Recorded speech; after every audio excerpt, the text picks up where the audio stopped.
Je peux manger des haricots. Non, non.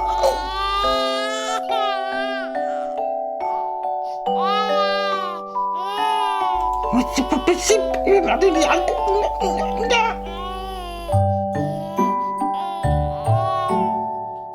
Salut, cette semaine, on va semer les haricots. Allez, c'est parti, on y va.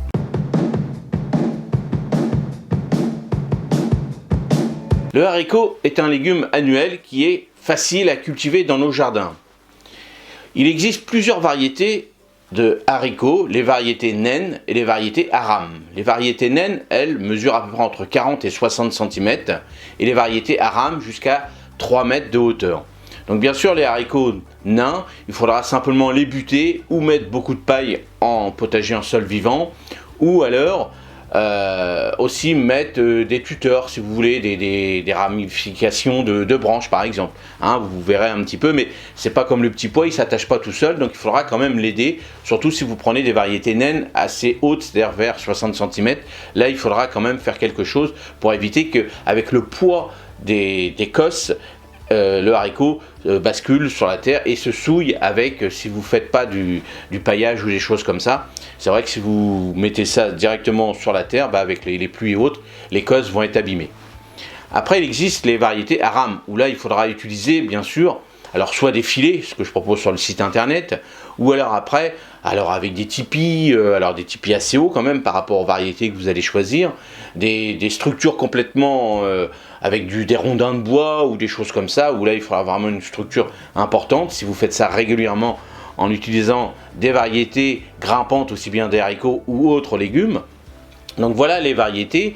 Il existe en couleur plusieurs variétés. Alors dans les variétés naines par exemple, les variétés les plus courantes c'est les extra fins verts ou les haricots jaunes, on parle de haricots à beurre. Donc dans ces variétés là, il faudra faire attention à la variété sans fil ou avec très peu de fil. Vous voyez, c'est important parce que quand vous allez les écosser, des fois, regardez dans les boîtes de conserve, des fois on mange de la pelote de laine, donc c'est dégueulasse. Donc choisissez bien les variétés correspondant à vos régions et surtout, moi je prends des variétés sans fil et surtout des variétés qui se conservent aussi au congélateur. Aux variétés aram, là on trouve aussi des variétés mange-tout, qui sont donc des variétés où on mange tout, c'est-à-dire aussi bien la coque que les grains à l'intérieur. Il existe aussi des variétés extra fins, du jaune, du rouge, du noir. Il y a plein de variétés maintenant qui sortent de tous les ans à peu près. Et les variétés aram, bon bien sûr il faut beaucoup de place, ou alors contre un mur si vous avez moins de place dans votre potager, parce que c'est vrai que jusqu'à 2 mètres, 3 mètres, il faut quand même assurer les tuteurs, c'est ça l'inconvénient des variétés aram. Alors après on choisit, hein. Moi je préfère les variétés naines, c'est comme vous voulez.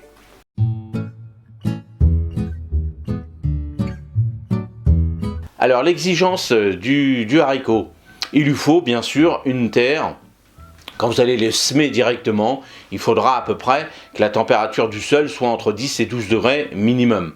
C'est pour ça qu'il faut les semer maintenant au mois de juin. Alors comme on était en retard, des fois on le fait aussi mi-mai au nord de la France, mais avec le froid, tous ceux qui ont bien attendu de le faire en ce moment, c'est mieux, c'est plus prudent. Ou alors le faire en micro-motte à l'intérieur de la serre et les planter à ce moment-là, comme ça vous allez gagner 15 jours par rapport, mais bon, vous inquiétez pas, ça va rattraper, le temps est clément maintenant, donc il n'y a pas de souci.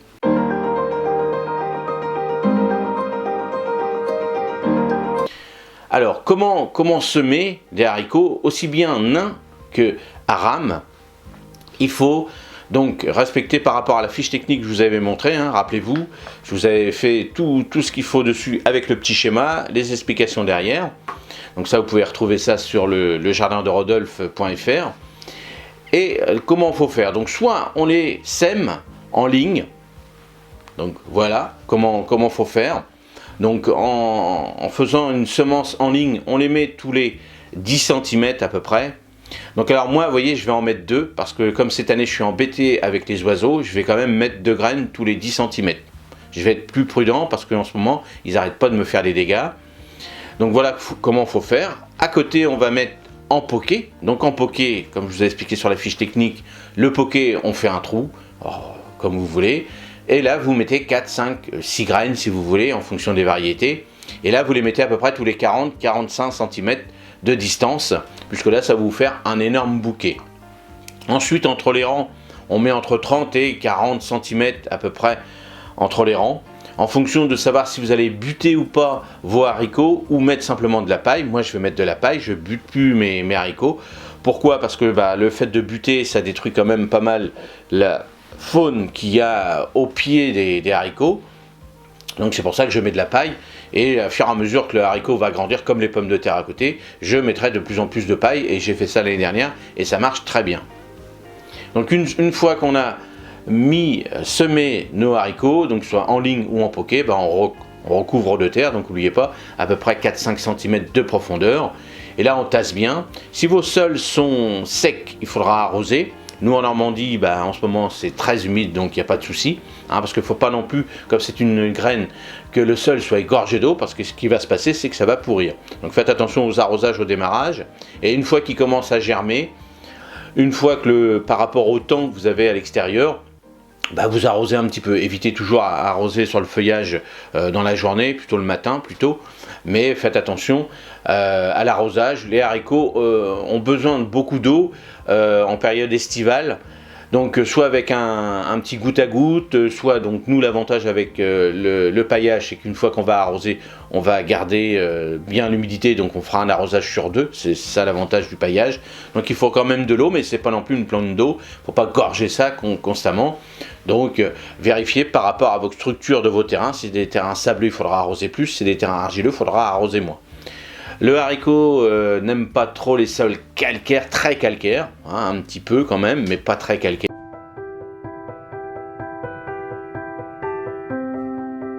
Avec les associations, alors moi j'ai vu que, donc je regarde un petit peu à gauche, à droite, je suis comme vous, je m'informe un petit peu avec tout ce qui se passe en ce moment, et c'est vrai que j'ai vu que les haricots, j'ai même mis sur la fiche que le haricot n'aimait pas l'oignon, l'ail, l'échalote, et j'ai récupéré une photo, donc celle-ci, qui est à côté. Je pense que c'est des échalotes, apparemment, ou voire même de l'oignon, peu importe, mais vous voyez, les haricots sont très beaux. Alors, je ferai certainement une vidéo un jour pour voir si vraiment, réellement, les associations sont importantes, parce que, au fur et à mesure que on explore, l'avantage d'Internet, c'est qu'on peut explorer le monde entier. Et est-ce que les associations sont toujours les bonnes? À voir, faire une vidéo. Et si vous avez des bonnes vidéos sur les associations, alors on va dire des vraies expérimentations, les gars qui ont fait ça pendant 10 ans, 20 ans, voir si c'est réellement le cas, parce que plus j'avance, plus je m'informe, plus je m'aperçois que c'est pas totalement vrai. Donc est-ce que c'est vrai, est-ce que c'est pas vrai? On fera une vidéo, certainement tous ensemble. Donc si vous avez des liens sur des vidéos réelles, n'hésitez pas dans les commentaires à me les laisser.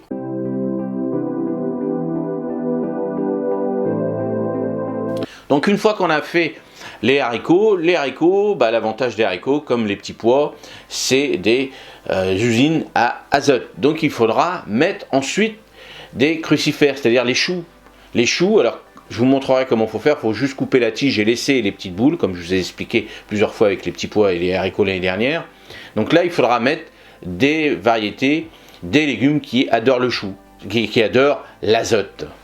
Donc, n'hésitez pas après à mettre une série de choux, donc prévoyez, on les plantera après, donc là on va faire une récolte à peu près en été, à peu près, et on mettra nos choux pour avoir une récolte tout l'hiver. Moi je préfère manger des choux l'hiver, surtout le chou de Milan, pour faire des potées, des choses comme ça, des choux Bruxelles aussi. Je suis pas trop chou en été ni à l'automne. Donc vous ferez par rapport à ce que vous aimez, bien sûr, par rapport à la place dans votre jardin.